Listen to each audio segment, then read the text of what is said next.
Okay, so the next thing we're going to do is we're going to take a base play, all right, and we're going to follow the evolution of a great concept all the way to great execution.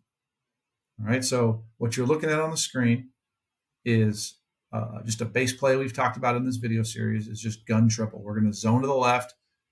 Quarterback's going to read off the edge of the tackle, and we're going to get the ball to one unblocked perimeter player as our pitch key. All right, so this is a great play. You're looking at this saying, yep, gun triple, love it. Let's do it.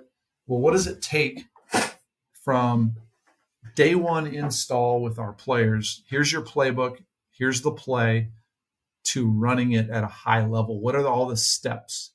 What drills, what teaching methods might you have? Okay. So we're going to look at gun triple all the way through.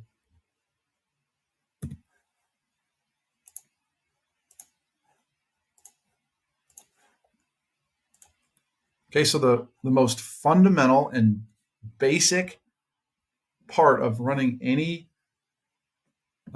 option offense, triple option offense, is the mesh phase. And the mesh phase is when the quarterback has the ball in the belly of the running back and he has a split-second decision on, do I keep this thing or do I give it? And so, last year we probably ran gun triple 75 times. And we did not put the ball on the ground one time in the QB running back exchange. And that says a lot considering how often we do that. And the reason for it is this drill. All right, this is an everyday drill. And all we're doing is just working the mesh. Sometimes I give them a read to look at. Sometimes it's just catch the snap, get your footwork right, go through the footwork patterns. All right, work landmarks at running back. Pull the ball occasionally just so the running back knows it's not always a give. Actually pull it often. And just let the guys work out the kinks, okay?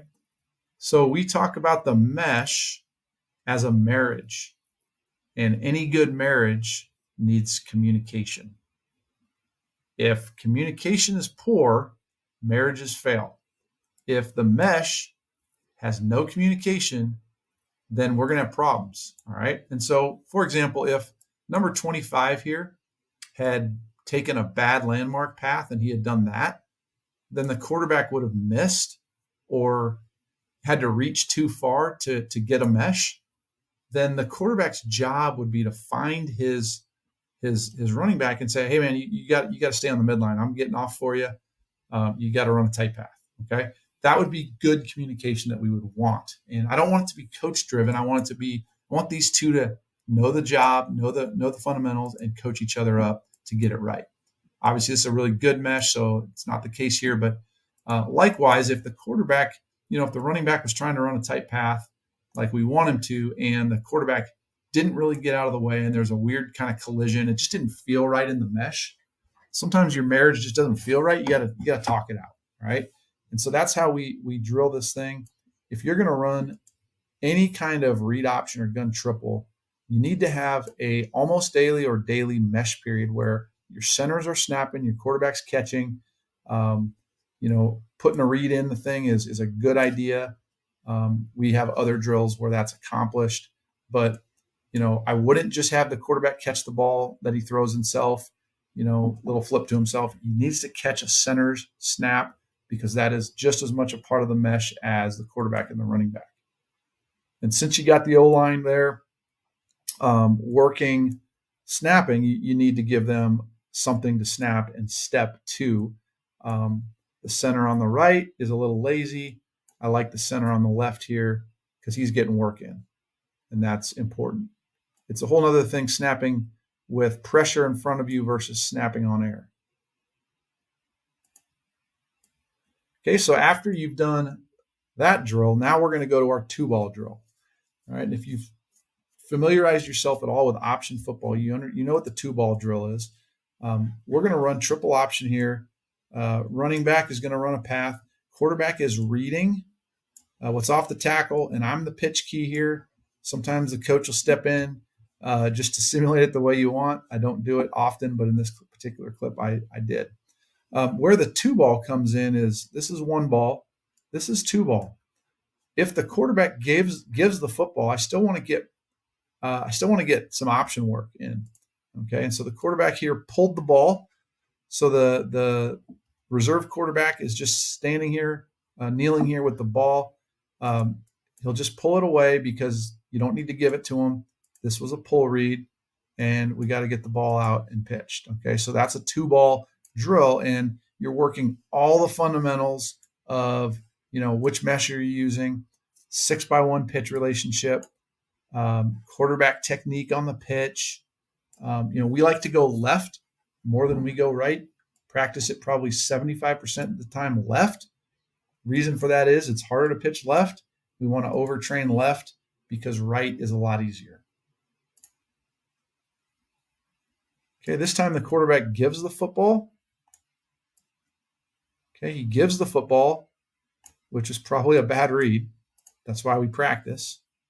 And he's going to have to pick up this ball now that the reserve quarterback has for him. And now we get work, okay?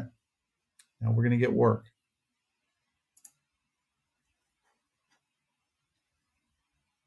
Okay, another pull read, and we're working the option phase.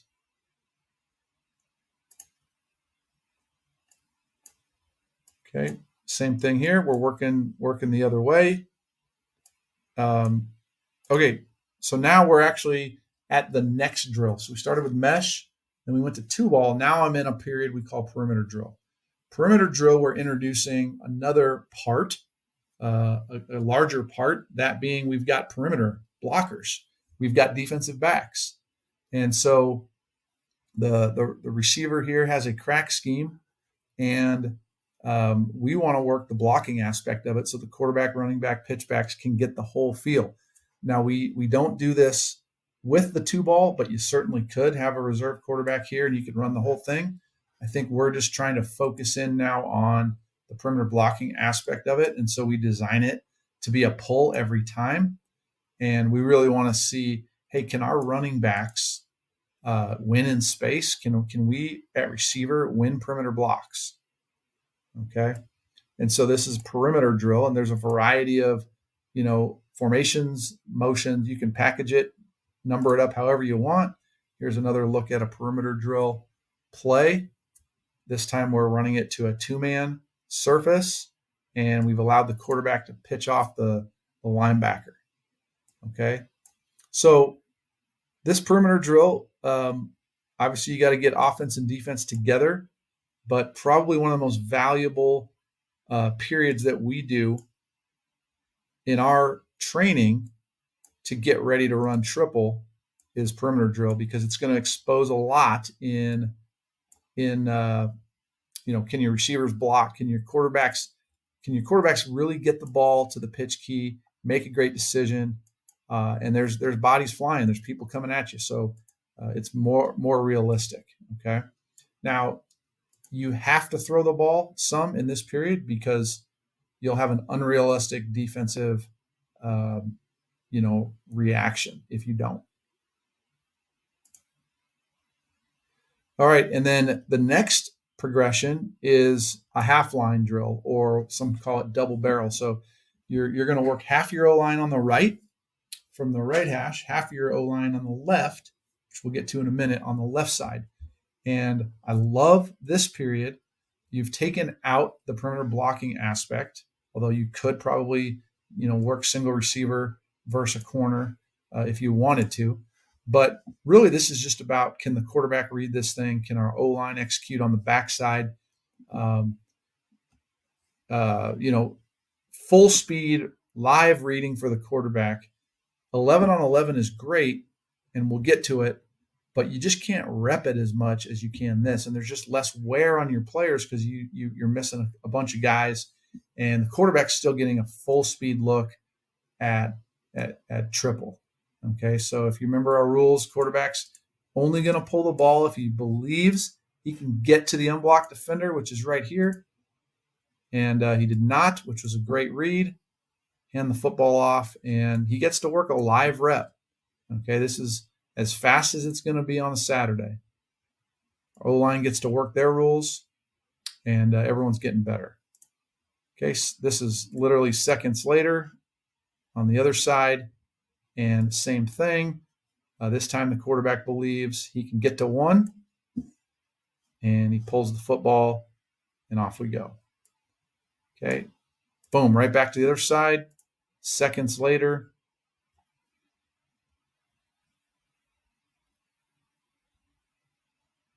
gets the ball to one, and he's getting live reps, live work. Now we can coach up our tackle, some things he needs to adjust on this. But we didn't burn out the whole line, and we got probably 3 times as many reps as we would in a team period. You can see on the film here, this side's already getting ready to go. Actually, I think that was a different group. Okay, and now you get to show your quarterback here. Like this was a tough read because everything collapsed. Looks like absolutely I got numbers to pull this thing, but here we are. We got 2 unblocked defenders, and play's not a waste. We can still do good things here if we have great pitch relationship, and great speed at pitchback. But really, just a really good condensed drill. Again, not a lot of mileage running wise, full speed reads for the quarterback. Okay, and something I'm going to come back to, I just want to highlight in a minute. If you notice, I don't know if you can see, but on the top of his head right now, on his helmet, is a 360 GoPro. Okay, and these reps are getting filmed from a 360 GoPro, and I'll tell you why later.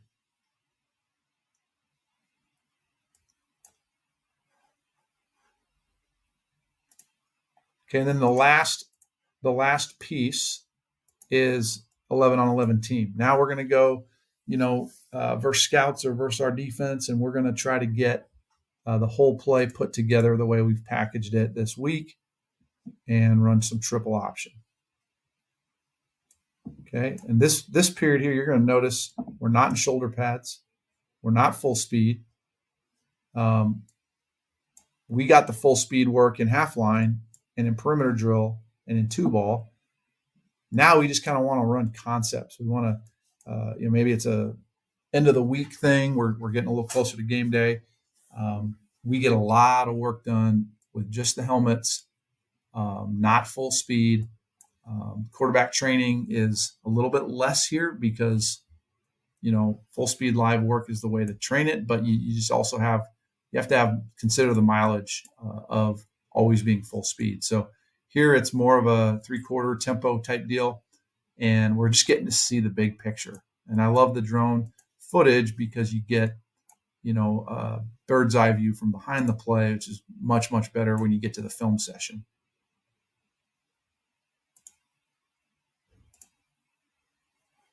Okay, same thing. Now we're 11 on 11 versus the scouts, and we get to work. We get to work the concept. Now we're in shoulder pads. We're going a little bit more full speed. But you get to see everything put together. Notice the mesh drill coming up, coming into play here. Just like that mesh drill that we were working. You're working pitch relationship, just like in the 2-ball drill. You're working perimeter blocks, just like in perimeter drill. And this is what I'm saying, whole part whole. Now we're back. We've done the whole thing. We did the parts, and now we're back to the whole, trying to put it all together and see if we can do this.